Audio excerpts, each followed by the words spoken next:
Margaret had spoken, and it was her birthday, so of course I answered to her request.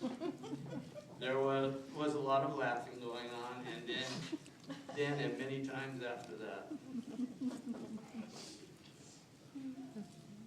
Working with Margaret is the next part of her experience. When I first asked Margaret to come to work with us, she refused.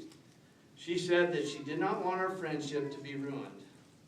I convinced her to try it for a little while. Thank goodness that she decided to stay.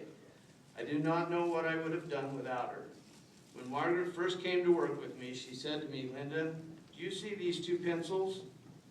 If it is okay with you, I'm going to take these 2 pencils home with me tonight. I can't find any of my pencils at home. I will get some and bring these 2 pencils back."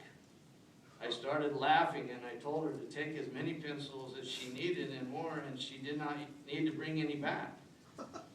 Her remark was these 2 pencils were not hers and that they belonged to me.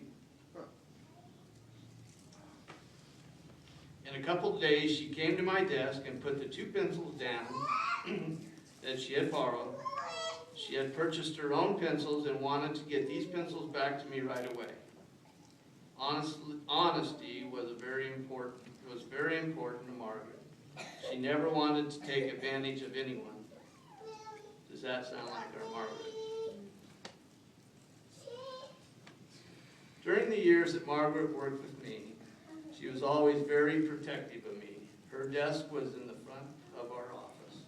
When the employees came into the office, she made it very clear as to what they were supposed to do. They were to bring receipts and other paperwork to her. She told them that I was the nice one and she was the bitch.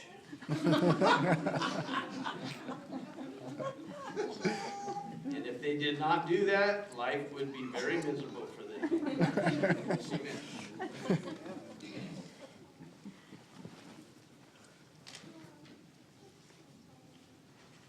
She has this entitled, Margaret's Hormone Pills.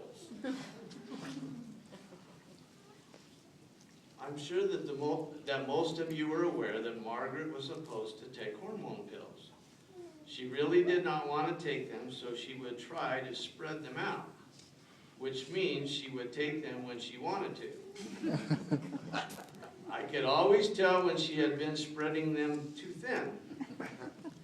How did I know this? Well, she would get irritated with everything. She would ask me, "Do you think I need to take my bitch pills?"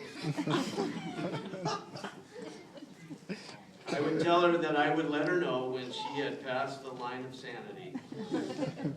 One day we were coming back from lunch and she was driving on the freeway. Every car that passed her made her mad. She even started yelling at them. At one point she said to me, "What did that SOB say to me?" After that remark, I looked at her and said very calmly, "Margaret, don't turn off here to go back to the office. Keep driving and go directly to Dr. Benefield's office, and I will get you your B pills." Actually, a shot. At that point, we looked at each other and started laughing. We did go to the doctor's office. We laughed and we cried together, sometimes both at the same time.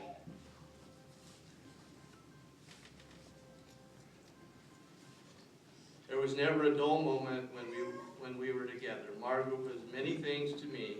Most of all, she was my friend.